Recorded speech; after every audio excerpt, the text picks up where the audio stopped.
Ilang araw bago ang impeachment trial ni Vice President Sara Duterte, sinampahan ng kasong pandarambong ang isa sa tatayong senator judges na si Rodante Marcoleta. Nag-ugat ang kaso sa di pagdeklara ng senador sa kanyang 2025 Statement of Assets, Liabilities and Net Worth o SALN nang natanggap na 75 million pesos na donasyon noong siya'y kongresista pa. Maagang inihain ng ombudsman sa Sandigan Bayan ng kaso. Kapwa akusado ang mga nag-donate ng pera na sina dating Anakalusugan Representative Mike Defensor at dalawa pang pribadong individual na sina Aristotle Viray at Joseph Espiritu. Nauna nang dumepensa si Marcoleta na hindi naman mula sa public funds ang donasyon na inamin din niyang ginamit sa pangangampanya. Hindi rin umano issue na wala ito sa kanyang Statement of Contributions and Expenditures dahil natanggap raw niya ito bago pa nagsimula ang campaign period.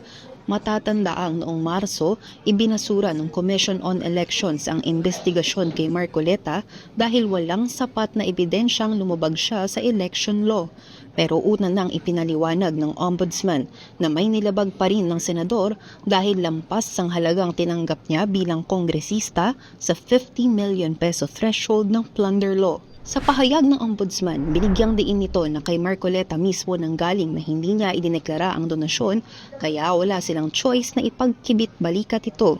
Pina na rin nito ang paliwanag ni Marcoleta na hindi niya idineklara ito sa hiling ng donors na huwag silang mapangalanan at sinunod niya ito lalo na't ito'y utang na loob.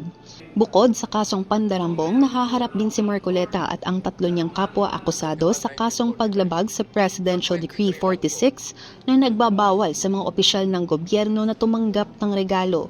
Hawak ng Sandigan Bayan 3rd Division ang kasong pandarambong, samantala nasa 1st, 4th at 6th Divisions naman ng mga kaso kaugnay ng paglabag sa PD 46. Iginiit noon ni Marcoleta na pinipigilan lang umano siyang makilahok sa paglilitis sa Vice Presidente na hindi na madadaluhan ng nakadetining si Senador Jinggoy Estrada at nagtatagong si Senador Bato de la Rosa.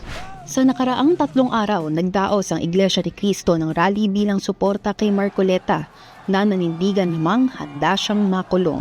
Sakaling lumabas sa mga arrest warrant, maaaring magpiyansa si Marcoleta sa kasong PD46 pero posibleng manatili pa rin siyang nakadetine dahil non-bailable ang plunder charge at maaaring hindi na siya makalahok sa paglilitis sa Vice-Presidente. Para sa impormasyong napapanahon at on-demand, Sofia Sioco, Newswatch Plus.